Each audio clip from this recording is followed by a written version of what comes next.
Since the beginning, humans have resorted to violence as a way to settle disagreements. Yet through the ages, people from around the world have tried to limit the brutality of war.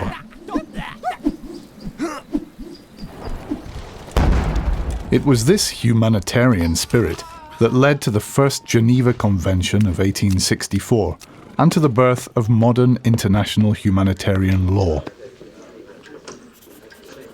Setting the basic limits on how wars can be fought, these universal laws of war protect those not fighting, as well as those no longer able to.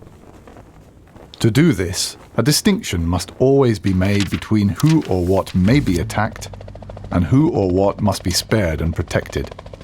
Most importantly, civilians can never be targeted. To do so is a war crime.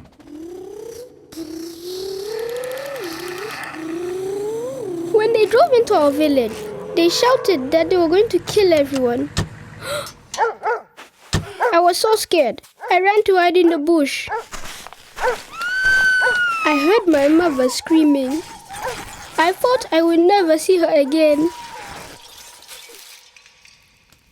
Every possible care must be taken to avoid harming civilians or destroying things essential for their survival.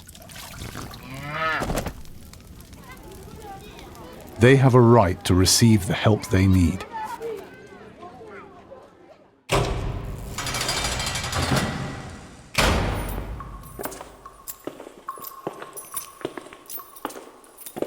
The conditions prisoners lived in never used to bother me. People like him were the reason my brother was dead. He was the enemy and was nothing to me. But then I realized that behind bars, he was out of action and no longer a threat to me and my family. The laws of war prohibit torture and other ill treatment of detainees, whatever their past.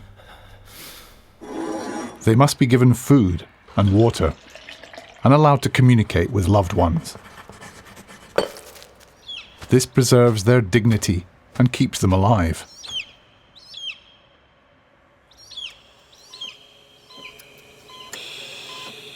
Medical workers save lives, sometimes in the most dangerous conditions.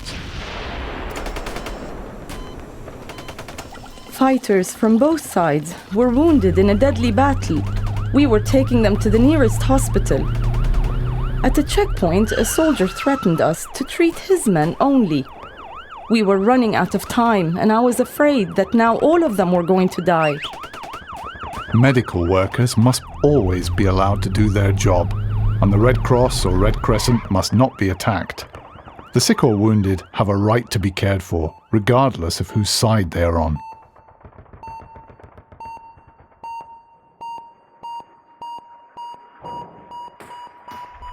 Advances in weapons technology have meant that the rules of war have also had to adapt. Because some weapons and methods of warfare don't distinguish between fighters and civilians, limits on their use have been agreed.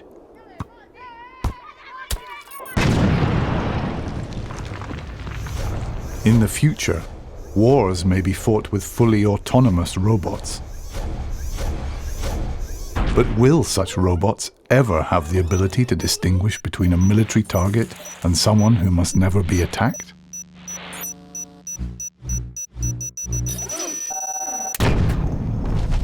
No matter how sophisticated weapons become, it is essential that they are in line with the rules of war.